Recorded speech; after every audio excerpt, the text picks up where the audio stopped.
الحمد لله وكفى وسلام على عباده الذين اصطفى اللهم صل على سيدنا محمد وعلى آل سيدنا محمد وبارك وسلم۔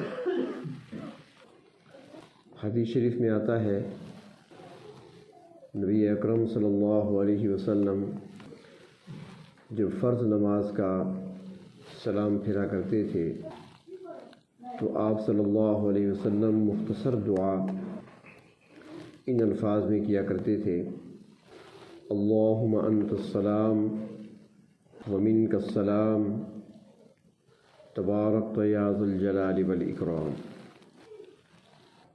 جیسا کہ پہلے عرض کیا تھا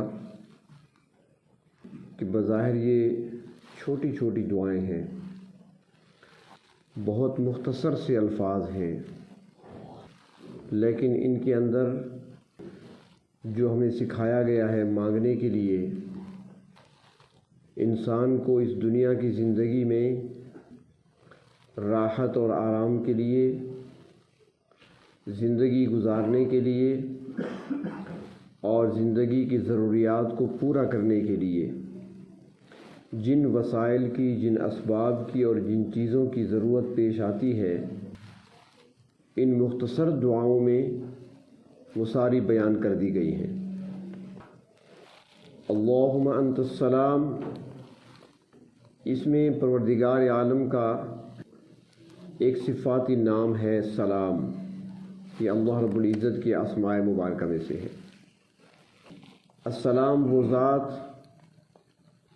جو عیبوں سے، نقائص سے پاک ذات ہو،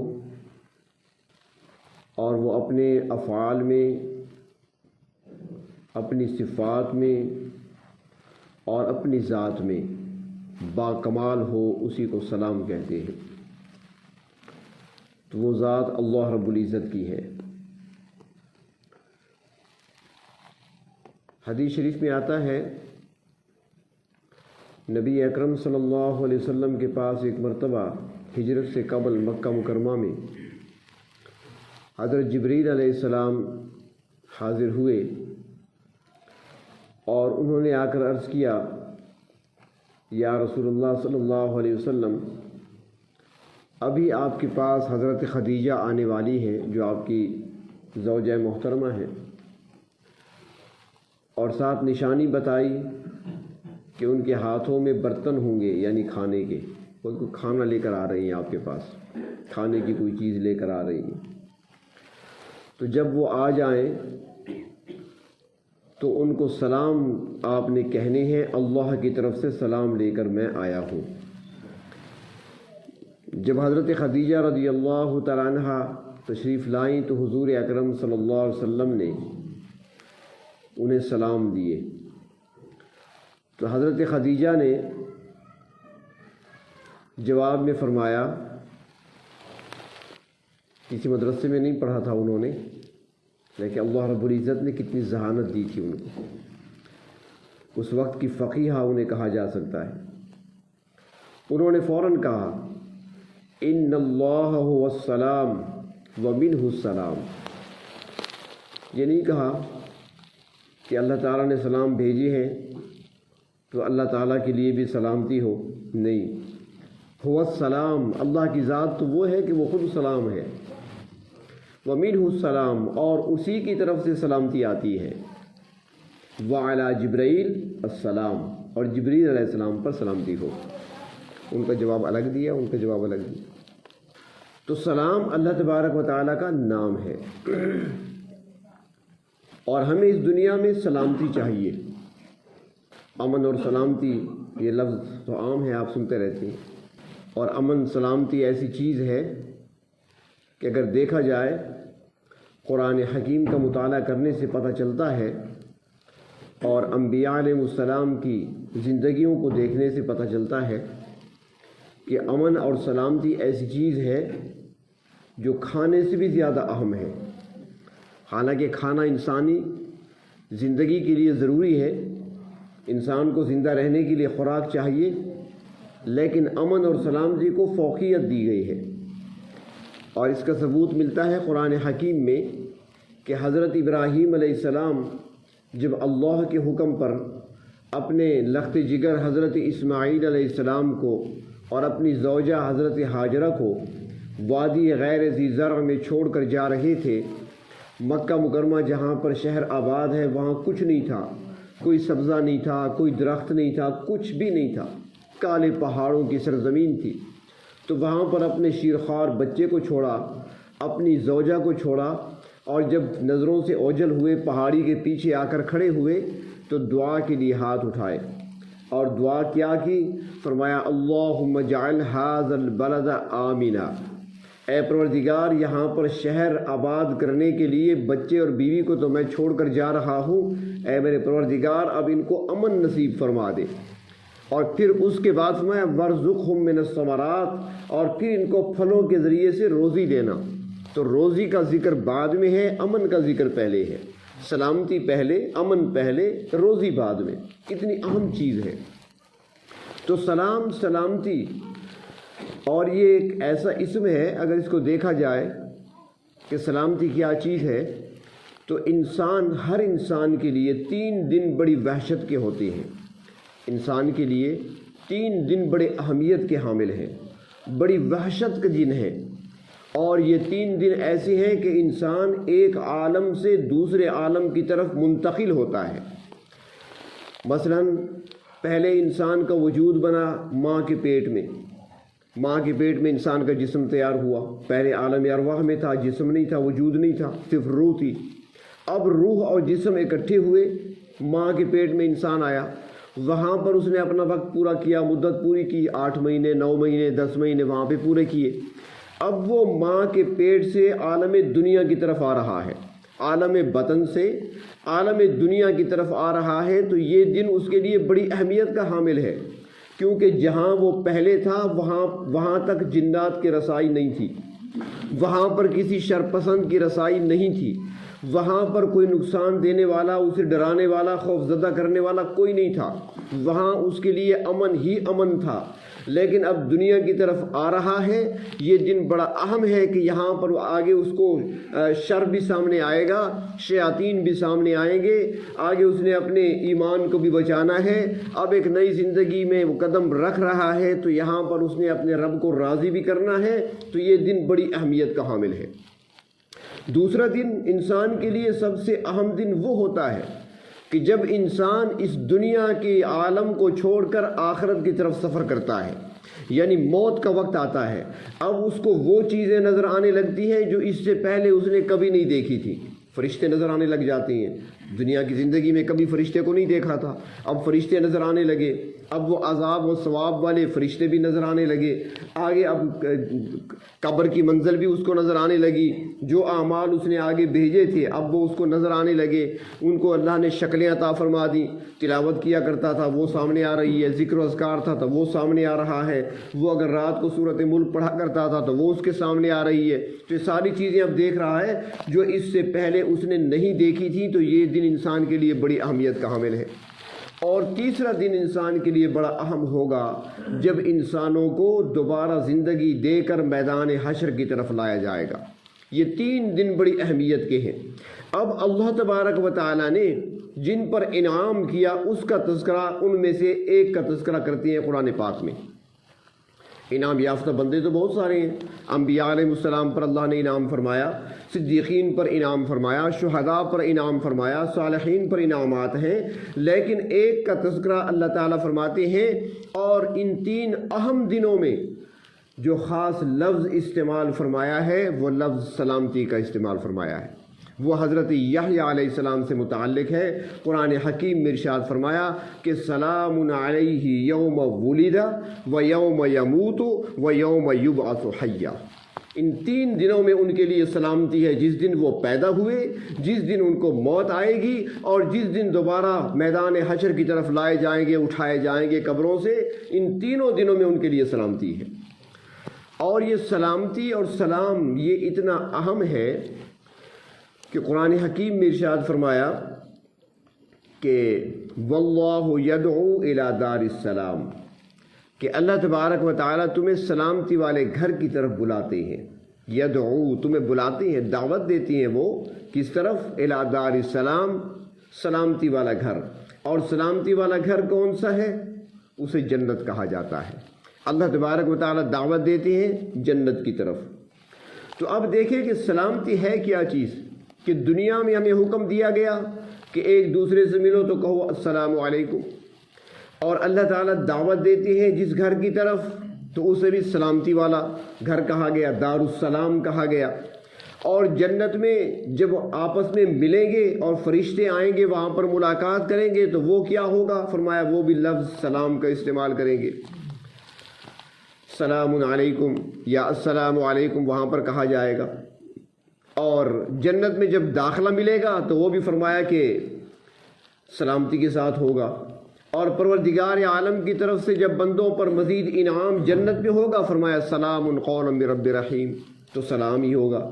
تو اب یہ سلام اللہ تبارک و تعالیٰ کے اسماء میں سے ایک اسم ہے، اللہ تعالیٰ کے پاکیزہ ناموں میں سے ایک نام ہے جو اللہ رب العزت نے اتارا ہمارے لیے اور ہمیں عطا فرمایا۔ تو سلام یعنی سلامتی، سلامتی وہ چیز ہے کہ جس میں انسان کو امن حاصل ہو۔ سلامتی وہ ہے کہ جب انسان کو مل جائے تو پھر اس انسان پر بیماری نہ آئے، اس انسان پر تکلیف نہ آئے۔ یعنی سلامتی سے مراد بیماریوں سے بچنا، تکلیفوں سے بچنا، مصیبتوں سے بچنا، وباؤں سے محفوظ رہنا، شیاطین کے شر سے محفوظ رہنا، دنیاوی مصائب سے محفوظ رہنا، یہ ساری چیزیں سلامتی میں آ جاتی ہیں۔ اور دیکھتے ہیں ہم دنیا میں کہ اللہ تبارک و تعالیٰ کی طرف سے ہی سلامتی ملی ہوئی ہے ہمیں، کہ ہم جن راستوں سے گزرتے ہیں، جن بازاروں کی طرف ہم جاتے ہیں، جن روڈوں پہ ہمارا سفر ہوتا ہے، ہر طرف موت رقص کرتی نظر آتی ہے۔ ایک گاڑی کتنی سپیڈ میں جا رہی ہوتی ہے، کتنی تیزی سے جا رہی ہوتی ہے، سامنے سے گزرنے والی گاڑیاں، در حقیقت تو موت ہمارے سامنے ہوتی ہے، لیکن پروردگار عالم کی طرف سے ہی سلامتی ملتی ہے کہ اب امن سے گزر جاتے ہیں، ہم روزانہ آ رہے ہیں، جا رہے ہیں، سفر کر رہے ہیں، یہ اللہ تبارک و تعالیٰ کی طرف سے ہمیں سلامتی حاصل ہے۔ آپ دیکھ لیں ہمارا گزر ہوتا ہے، کئی ایسی بلڈنگوں کے نیچے سے ہم گزرتے ہیں، 12 منزلہ بلڈنگ ہوتی ہے، 10 منزلہ ہوتی ہے، کسی دوسرے بڑے شہر میں چلے جائیں تو 20 منزلہ 25 منزلہ عمارت ہوتی ہے، کتنی بلند عمارت، اس کے نیچے سے ہم گزر رہے ہوتے ہیں، اگر ایک اینٹ اوپر سے ہم پر گرا دی جائے تو کچومر نکال دے ہمارا، لیکن ہم وہاں سے سلامتی کے ساتھ گزر جاتے ہیں۔ تو جب تک انسان کے لیے اللہ تبارک و تعالیٰ کی طرف سے سلامتی ہے تو انسان محفوظ ہے، اور جب اللہ تبارک و تعالیٰ سلامتی کو اٹھا لیتے ہیں تو اس کے بعد پھر انسان کے سارے انتظامات دھرے کے دھرے رہ جاتے ہیں۔ وہ جتنے حفاظتی انتظامات اس نے کر رکھے ہوں کوئی کام نہیں آتا، کوئی چیز بھی اس کے اپنے آپ کو نہیں بچا سکتا پھر۔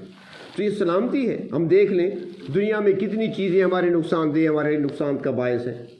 زمین پر رینگنے والے سانپوں کو دیکھو، کیڑے مکوڑے دیکھیں، دوسری چیزیں دیکھیں، بلکہ بعض اوقات ہماری ٹیبل پر، ہماری میز پر جو ہمارے سامنے کھانا رکھا ہوتا ہے یہ بھی موت کا باعث بن سکتا ہے۔ وہی لقمہ، ایک لقمہ ہمارے لیے موت کا نوالا ثابت ہو سکتا ہے، وہی کھانا اندر پہنچ کر زہر کی صورت اختیار کر سکتا ہے، لیکن وہ سلامتی دینے والی ذات کون ہے کہ اس نقصان دہ چیز کو بھی ہمارے لیے مفید بنا دیتی ہے۔ کئی مرتبہ ایسے ہوا، سالن کھا رہا ہے کوئی، مٹر کا دانہ کھایا، سانس کی نالی میں چلا گیا، موت واقع ہو گئی۔ بیٹھے بیٹھے دسترخوان پہ بیٹھا، میز پہ بیٹھا ہے، کھانا کھا رہا ہے، ایک چاول کا دانہ اٹک گیا، سانس کی نالی میں چلا گیا، موت واقع ہو گئی، ہنستا بستا دنیا سے چلا گیا۔ تو جب تک سلامتی حاصل ہے تو اس وقت تک محفوظ ہے ہر قسم کے شر سے بھی، ہر قسم کی تکلیفوں سے، آزمائشوں سے، چاہے وہ آزمائشیں دنیا کے لحاظ سے ہوں، چاہے وہ دینی لحاظ سے ہوں۔ تو یہ اہم دعا ہے جو نماز کے بعد پڑھی جاتی ہے۔ بندہ کہتا ہے اللہم انت السلام، یا اللہ آپ ہی سلام ہے، ومنک السلام، اور سلامتی آپ کی طرف سے ہی آتی ہے، لہٰذا اللہ ہمیں سلامتی عطا فرما دے۔ کتنی بڑی دعا ہے، کتنی اہم دعا ہے کہ جنت کا جس کو اللہ نے وہاں کا جو وظیفہ بنایا ہے وہ بھی اسی سلام کو بنایا۔ آپس میں ملیں گے، فرشتوں سے ملاقات ہوگی، یہاں پر سلام سلام ہوگا، سلامتی کے الفاظ ہی کہے جائیں گے۔ آپس میں ملنے کے لیے وہی سکھایا گیا، السلام علیکم سکھایا گیا، ہمیں سلامتی بھیجو، سلامتی وصول کرو، یہ دعا بھی ہمیں سکھائی گئی۔ تو سلامتی کے اندر پورا امن موجود ہے، سلامتی کے اندر ہر قسم کی عافیت موجود ہے، سلامتی کے اندر ہر بیماری سے، تکلیف سے، آزمائش سے، وبا سے، مصیبت سے بچنے کی دعا اس کے اندر موجود ہے۔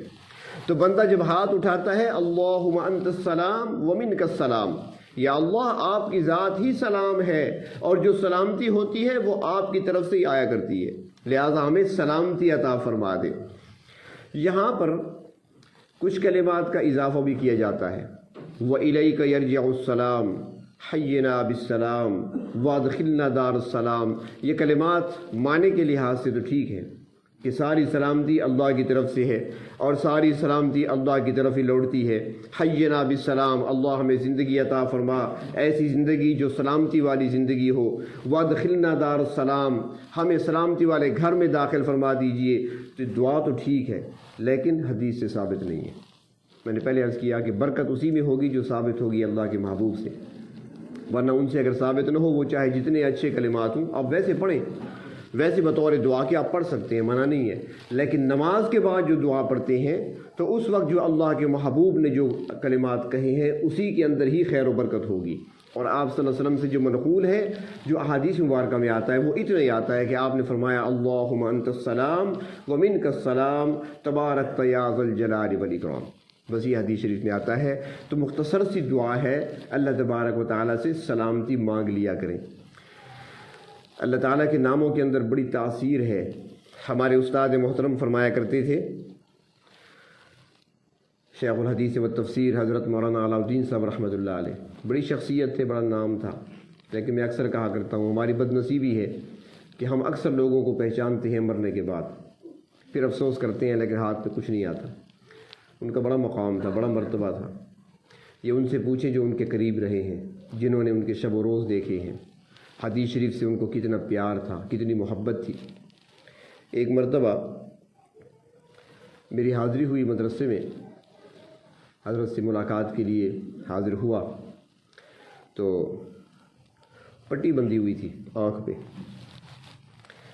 تو مولانا خان زمان صاحب جو ناظم تھے یہاں پر، ہمارے ہم جماعت بھی تھے، کلاس فیلو بھی تھے، میاں والی سے ان کا تعلق ہے، وہ جب تک ہمارے حضرت استاد محترم رحمۃ اللہ علیہ حیات رہے تو وہ ساتھ ہی رہے، لیکن ان کی وفات کے بعد پھر وہ چلے گئے تھے۔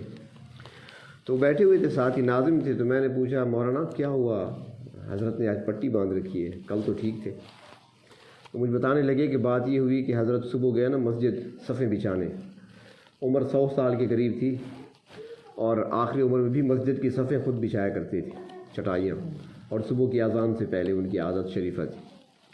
تو چٹائیاں بچھانے لگے، پلاسٹک کی جو ہوتی ہیں، تو چٹائی بچھانے لگے تو ہوا تھی بہت تیز صبح، آج وہ چٹائی وہاں سے اڑی تو آنکھ میں لگی، اس کا کونا لگا۔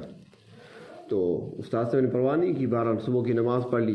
جب پڑھانے کے لیے بخاری شریف پڑھانے کے لیے بیٹھے تو انہوں نے سمجھا کوئی پسینہ ہے، تو ایک بار صاف کیا، دوسری بار تو ایک طالب علم نے کہا کہ حضرت خون آ رہا ہے، یہاں سے آنکھ سے خون آ رہا ہے۔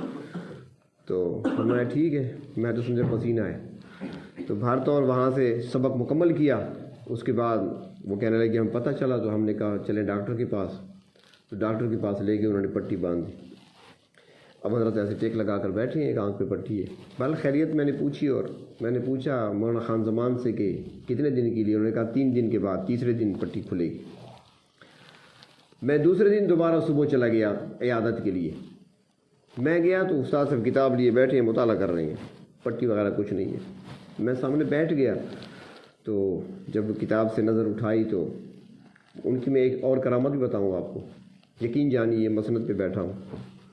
استاد محترم کتاب ایسے لیے ہوئے ایک مرتبہ بیٹھے تھے، آنکھیں بند تھی، دونوں آنکھیں بند تھی، اور سر کو ایسے گھما رہے جس طرح بندہ لائن پڑھتا ہے نا، اس طرح پڑھ رہے ہیں، لائن در لائن، آنکھیں بند ہیں۔ کچھ دیر کے بعد جھٹکے سے اٹھے تو کتاب میں نشانی رکھی۔ میں نے کہا حضرت کیا ہو رہا تھا؟ فرمانے لگے مطالعہ کر رہا تھا۔ میں نے کہا نیند تو نہیں آئی؟ کہنے لگے نہیں، حالانکہ سو رہے تھے۔ نیند میں مطالعہ کتاب کا، آپ تو نیند میں کیا دیکھتے ہیں پتہ نہیں، سانپ نظر آئے، بچھو نظر آئے، بیل نظر آیا، بھینس نظر آئی ہے، فلاں مجھے بھگا رہا تھا، میں فلاں طرف جا رہا تھا، ہواؤں میں اڑ رہا تھا، یہ خواب ہوتے ہیں، اور ان کے خوابوں میں بھی مطالعہ ہوتا ہے، اور کیوں نہ ہو، ان کے استاد بھی ایسے تھے۔ حضرت مولانا قاری محمد طیب صاحب رحمۃ اللہ علیہ، جو کہ دارالعلوم دیوبند کے محتمم گزرے ہیں، ان کے جو بیانات ہیں چھپے ہوئے بھی ہیں کتابیں، اس میں منامی تقریریں بھی ہیں ان کی، منامی ایک منامی تقریر میں نے دیکھی، بڑی علمی تقریر تھی، عورتوں کو، خواتین کو خطاب کیا، منام کہتے ہیں نیند کو۔ تو وہ ایسے ہوا کہ جلسے میں تشریف لے گئے، مردوں کو خطاب ہوا، اور وہ خطاب بھی کئی گھنٹے کا ہوتا تھا، 2 گھنٹے 2.5 گھنٹے 3 گھنٹے خطاب ہوتا تھا۔ تو جب بات مکمل ہو چکی تو لوگوں نے کہا، لاؤڈ اسپیکر اس وقت ذرا سادہ سے تھے، تو کسی نے کہا کہ حضرت خواتین سے بھی بات کرنی ہے، بہت ساری عورتیں جمع ہیں، ان کو بھی کچھ نصیحت کی بات فرما دیں۔ فرمایا ٹھیک ہے، چلو تم یہ مائک وغیرہ ٹھیک کرو، میں تھوڑا آرام کر لوں۔ لیٹ گئے، جب لیٹ گئے تو سو گئے، تھکے ہوئے تھے، سفر کی تھکاوٹ تھی، فوراً نیند آ گئی۔ اب انہوں نے مائک تو ٹھیک کر دیا، انہوں نے کہا حضرت کچھ آرام کر لیں، پھر مائک آگے کر دیں گے۔ حضرت آنکھیں بند ہیں، سو رہے ہیں، سوتے میں خطبہ شروع کر دیا، الحمدللہ نحمدہ ونستعینہ ونستغفرہ، انہوں نے مائک قریب کر دیا۔ اب یہ سو رہے ہیں، خطاب کر رہے ہیں، عورتوں سے خطاب کیا، تقریباً آدھا گھنٹہ یا پون گھنٹے کا خطاب ہے۔ اس کے بعد جب مکمل ہوا، آخر الدعوانا کہہ کر آنکھ کھولی، فرمایا ہاں بھائی کہاں ہے وہ، کس سے بات کرنی تھی؟ انہوں نے کہا جی بات تو ہو گئی ہے۔ کب ہوئی؟ فرمایا ابھی آپ نے۔ اچھا میں تو سو رہا تھا، کوئی غلطی تو نہیں کی؟ انہوں نے کہا نہیں جی غلطی کوئی نہیں ہوئی، علماء بیٹھے تھے سارے، کوئی غلطی نہیں ہوئی۔ یہ ہوتا تھا ان کا پڑھانا۔ بہرحال یہ 1 2 نہیں، بہت سارے عنوان میرا اس طرف چلا جائے گا۔ ہمارے اساتذہ جو بتایا کرتے تھے اپنے استادوں کے بارے میں، وہ اس سے بھی کچھ زیادہ عجیب تھا۔ تو میں عرض یہ کر رہا تھا کہ حضرت شیخ الحدیث و تفسیر حضرت مولانا علاء الدین صاحب رحمۃ اللہ علیہ، وہ ادب ایسا تھا کہ آنکھ پہ پٹی بندھی ہوئی، اور دوسرے دن میں حاضر ہوا تو وہ پٹی نہیں تھی، تو میں نے حضرت سے پوچھا حضرت وہ پٹی بندھی ہوئی تھی، اور کل مولانا خان زمان صاحب بتا رہے تھے کہ تیسرے دن پٹی کھلے گی۔ فرمایا یہ ڈاکٹر ایسی باتیں کرتے ہیں، اب ان کے لیے میں بخاری کا درس چھوڑ دوں؟ اب اس کے لیے بخاری کا درس چھوڑ دوں؟ یہ نہیں ہو سکتا، زندگی کا کوئی بھروسہ نہیں ہے، مجھے پڑھنے دیں اور پڑھانے دیں۔ پٹی نہیں تھی وہاں پر۔ تو یہ لوگ تھے محبت کرنے والے۔ تو بہر طور سلامتی، سلام اللہ تبارک و تعالیٰ کا نام ہے، اور سلامتی ہی اللہ رب العزت سے مانگنی چاہیے۔ تو ہمیں یہ دعا سکھائی گئی، اللہم انت السلام، یا اللہ آپ ہی سلام ہیں، سارے سلامتی کا مرکز آپ ہیں، آپ عیبوں سے پاک ہیں، آپ نقائص سے پاک ہیں، اپنی ذات میں، صفات میں، کمال میں یکتا ہے، با کمال ذات ہے، لہذا اللہ ہمیں بھی سلامتی والی زندگی نصیب فرما دیجیے۔ یہ مختصر سی دعا ہے، اس کے اندر فرما دیا گیا ہمیں وَمِنْكَ السلام، اور سلامتی اللہ وہ آپ کی طرف سے آتی ہے، لہذا وہ سلامتی ہمیں بھی نصیب فرما دے۔ اس انداز سے اللہ تبارک و تعالیٰ سے پوری توجہ دھیان سے مانگا کریں، ایسی تیزی میں نہ مانگا کریں کہ فرشتوں کو پتہ نہ چلے کہ کیا مانگ رہا ہے، کون سا سوال کر لیا ہے مجھ سے۔ تو اللہ تبارک و تعالیٰ کے سامنے ادب سے، احترام سے، مختصر سے جملے اس لیے سکھائے گئے۔ اللہ کے محبوب صلی اللہ علیہ وسلم نے مختصر دعائیں سکھائی ہیں۔ وہ اس امت کے مزاج کو جانتے تھے کہ جلد باز لوگ ہیں، یہ جلدی کریں گے، ان کے پاس ٹائم نہیں ہوگا، دعا مانگنے کے لیے بھی ان کے پاس ٹائم نہیں ہوگا، زیادہ دیر ہاتھ اٹھا کر نہیں بیٹھ سکیں گے، تو مختصر جملے سکھائے، اور وہ کوزے میں دریا بند کر دیا ہمارے لیے۔ بات مختصر لیکن معنی اور مفہوم کے لحاظ سے بہت تفصیل اس کے اندر۔ تو اس کے بعد تبارک یا ذل جلال والاکرام، یہ ذل جلال والاکرام یہ ایسا نام ہے پروردگار عالم کا کہ فرماتے ہیں کہ اس میں اسم اعظم ہے۔ حدیث شریف میں آتا ہے کہ نبی اکرم صلی اللہ علیہ وسلم نے دیکھا ایک شخص آیا، اس نے دعا کے لیے ہاتھ اٹھائے اور اس نے دعا مانگی پروردگار عالم سے، اور دعا میں اس نے یہ الفاظ کہے یا ذل جلال والاکرام۔ جب یہ لفظ کہے تو اللہ کے رسول نے فرمایا کہ اس نے ان ناموں سے رب کو پکارا ہے کہ جن ناموں سے اگر دعا کی جائے تو وہ رد نہیں کی جاتی، دعا قبول کی جاتی ہے۔ تو یہ ذل جلال والاکرام یہ آپ بھی دعا میں کہہ دیا کریں۔ تبارکتا، برکتوں والی ذات ہے اللہ، آپ کی ذات بابرکت ہے، ساری برکتیں آپ کے لیے ہیں، ساری خیر و خوبی آپ کے لیے ہے۔ یا ذل جلال والاکرام، جلال والے بھی آپ ہیں اور اکرام والے بھی آپ ہیں۔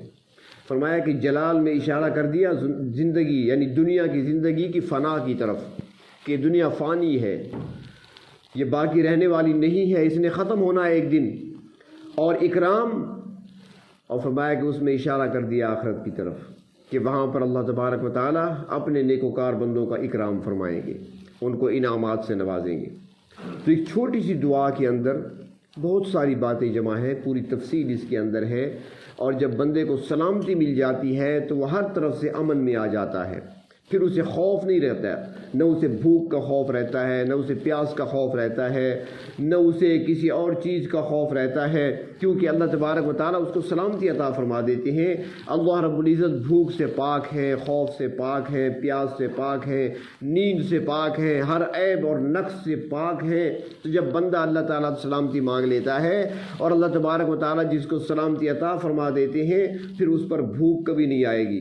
یہ نہیں کہ بھوک لگے گی نہیں، بھوک تو لگے گی، لیکن وہ بھوکا نہیں رہے گا، اسے کھلایا جاتا رہے گا، اسے پلایا جاتا رہے گا، اس کو پہنایا جاتا رہے گا، اس کی ساری نعمتیں اس کو عطا کر دی جائیں گی، یعنی دنیا کی ساری ضرورتیں اس کی پروردگار عالم اپنے غیب کے خزانوں سے پوری فرمائیں گے۔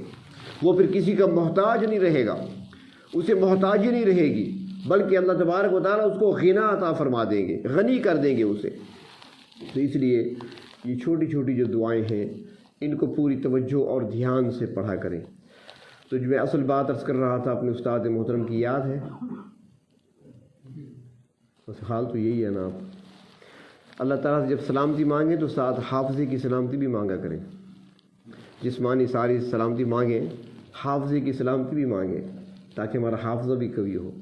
میں نے بات شروع کی تھی، میں نے عرض کیا تھا کہ ہمارے استاد محترم شیخ الحدیث و تفسیر حضرت مولانا علاء الدین صاحب رحمۃ اللہ علیہ اسماء مبارکہ کے بارے میں فرمایا کرتے تھے کہ اللہ تبارک و تعالیٰ کے جو نام ہیں، جو اللہ تعالیٰ کے جو صفات ہیں، جو اسماء ہیں، فرماتے تھے کہ یوں سمجھ لیں کہ جس طرح دنیا کے اندر مختلف محکمے ہوتے ہیں، ایک حکمران، ایک بادشاہ سارے محکمے خود نہیں چلا سکتا، وہ کسی کو وزیر خارجہ بنا دیتا ہے، کسی کو وزیر داخلہ بنا دیتا ہے، اور کسی کو جو ہے وزیر خوراک بنا دیتا ہے، کسی کو وزیر معاشیات بنا دیتا ہے۔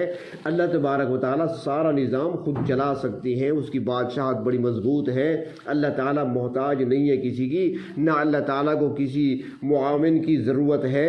ہاں، اللہ رب العزت نے اپنے بندوں کی آسانی کے لیے محکمے بنا دیے ہیں، اللہ تعالیٰ کو ضرورت نہیں، اللہ تعالیٰ نے آسانی کے لیے محکمے بنا دیے۔ مثال دیتے سمجھانے کے لیے کہ جس طرح ہمیں اگر کام ہوتا ہے خوراک کے معاملے میں تو ہم وزیر تعلیم کو درخواست نہیں دیا کرتے، ہم وزیر خوراک کو دیں گے۔ اگر گندم کا کوٹا لینا ہے تو وزارت خوراک سے رابطہ کرنا پڑے گا، اگر محکمہ تعلیم میں کوئی کام ہے تو وزارت تعلیم سے رابطہ کرنا پڑے گا، دوسری طرف نہیں جانا پڑے گا۔ اگر پانی کا مسئلہ ہے تو وزارت آبپاشی کے ساتھ رابطہ کرنا پڑے گا، وہ آپ کے مسائل حل کریں گے۔ فرمایا اس طریقے سے اللہ تبارک و تعالیٰ نے اپنے نام ہمیں عطا کر دیے ہیں کہ جس شعبے میں تمہیں ضرورت پیش آئے مجھے اس نام سے پکار لو، میں تمہاری مدد کروں گا۔ اگر روزی کی ضرورت ہے تو یا وہاب، رزق کی ضرورت ہے یا رزاق، اللہ کو پکارو۔ اگر معافی چاہیے تو یا غفور، اللہ کو اس نام سے پکارو۔ اس طرح اگر سلامتی چاہیے، بیماری سے شفا چاہیے تو پھر اللہ کو سلامتی والے نام سے پکارو، یا سلام، کہ عیب وہ ذات جو ہر قسم کے عیب، نقص اور تکلیف سے پاک ہے، ہر عیب سے پاک ذات ہے، باکمال ذات ہے۔ اے اللہ، ہماری یہ پریشانی ہے، اس پریشانی کو، تکلیف کو، مصیبت کو، بیماری کو دور فرما دے اور ہمیں سلامتی عطا فرما دے، بشرط یہ کہ توجہ دھیان سے پڑھا جائے۔ پڑھتے تو سارے ہیں وظائف، لیکن توجہ نہیں ہوتی اس طرف۔ اگر کوئی خاتون پڑھ رہی ہے نا، وہ پڑھتی تو ہے، تسبیح ہاتھ میں پڑھ رہی ہے، لیکن توجہ کیا ہے کہ چولہے پہ رکھی ہے، دودھ کو رکھ کے آئی تھی، اب خیال اس طرف ہے کہیں دودھ بکھر نہ جائے، دودھ گر نہ جائے، اندر بلی نہ چلی جائے، دروازہ میں نے کھلا چھوڑ دیا، کچن کا راستہ میں نے کھلا چھوڑ دیا، سالن آگ پہ رکھا ہے جل نہ جائے۔ اب توجہ تصور اس طرف، سالن کی طرف ہے، بیٹھا اللہ کے سامنے ذکر کر رہا ہے، تو فائدہ نہیں ہوگا اس طریقے سے۔ اس لیے ذکر و اذکار کے لیے، وظائف کے لیے جب بھی بیٹھیں اپنے دل و دماغ کو فارغ کر کے بیٹھیں، جب کوئی کام آپ کا نہ ہو، سارے کام اپنے نپٹا لیں، سکون سے فارغ ہو کر بیٹھیں، اور پھر جب اللہ سے مانگیں گے پھر دیکھیں کہ اللہ تبارک و تعالیٰ آپ کی دعاؤں کو کس طرح قبول کرتے ہیں۔ دعائیں آج بھی قبول ہوتی ہیں، مگر ہم بدل گئے ہیں، پروردگار عالم کی رحمتیں نہیں بدلی، نہ ہم سے رخ موڑا ہے، ہم نے اپنے رخ موڑ لیے ہیں۔ ورنہ صحابہ کرام بھی تو انہی ناموں سے پکارا کرتے تھے، اللہ تبارک و تعالیٰ کو انہی ناموں سے پکارا کرتے تھے، کوئی نئے وظائف تو نہیں تھے ان کے پاس۔ حسبنا اللہ و نعم الوکیل سب سے بڑا وظیفہ تھا، جب میدان جنگ میں پڑھتے تھے تو دشمن بھاگ جاتا تھا، آج ہم پڑھتے ہیں تسبیح لے کر فائدہ نہیں ہوتا. وجہ کیا ہے کہ ان کا پڑھنا دل سے ہوتا تھا. جو دل سے دعا نکلتی ہے تاثیر اسی کے اندر ہوتی ہے, اور ہماری زبان پہ ہوتا ہے, دل میں نہیں ہوتا. تو اللہ تبارک و تعالی ہمیں اپنے سے مانگنے کا سلیقہ طریقہ اور ڈھنگ بھی نصیب فرمائے, اور اللہ رب العزت اپنے سامنے باادب ہو کر عجز و انکسار کا مجسمہ بن کر مانگنے کی ہمیں توفیق عطا فرمائے.